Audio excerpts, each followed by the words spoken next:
दुसरीकडे आणखी एक नेते येतात, त्याच्याबद्दल खूप चर्चा त्यांच्या विधानाची होते. ते एक अण्णामलई म्हणून नेते आले तामिळनाडूवरून. ते म्हणतात बॉम्बे, एक तर पहिली गोष्ट ते बॉम्बे म्हणतात आणि म्हणतात की त्याला बॉम्बे काय ते बोलत तो मद्रासी आहे ना तो तामिळनाडूचा, हां तर त्याला ते पहिले बॉम्बे मुंबईचं गडबडत. नाही, पण ते चेन्नई म्हणतात तर चेन्नई म्हणाले, त्याला मद्रास नाही म्हणाले, ते मुंबईला बरोबर बॉम्बे म्हणाले. अशा लोकांना बघा येतात ते प्रचारासाठी आणि असं त्यांनी वक्तव्य करणं चुकीचं आहे, मी ऑलरेडी सांगितलं आहे. अच्छा, पण तुम्हाला वाटतं की त्यांनी असं म्हणणं की मुंबई ही महाराष्ट्राची नसून ही आंतरराष्ट्रीय शहर आहे, असं विधान जे त्यांचं आहे? आंतरराष्ट्रीय नाही, ही तर आपल्या भारताची राजधानी आहे आर्थिक. ते वाटतं की महाराष्ट्राची नाही, ते आंतरराष्ट्रीय शहर आहे. तर ते मी त्याच्यावर बोललो आहे, हे असं चुकीचं आहे, ते शिवसेना बिलकुल चुकीचं आहे.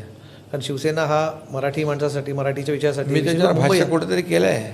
अच्छा, बिलकुल सांगाल तुम्ही थोडं तुमच्या अजून? नाही, असं बोलणं महाराष्ट्राची मुंबई नाही, हे तर अक्षम्य आहे, दुर्दैवी आहे.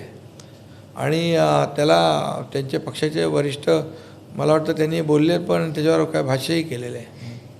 तुम्ही याच्याबाबत चर्चा केली भाजपच्या नेत्यांशी का? तुम्ही तुमची नाराजी व्यक्त केली याच्याबाबत भाजपकडे की बाबा असं विधान? नाही, मी तर बोललो ना, मी हे शिवसेना पक्ष म्हणून, शिवसेना पक्ष म्हणून तुम्ही नाही, पण भाजपने मला वाटतं आपल्या पक्षाच्या त्यांनी त्याच्यावर भाष्य पण केलं आहे की हे चुकीचं दुर्दैवी आहे म्हणून.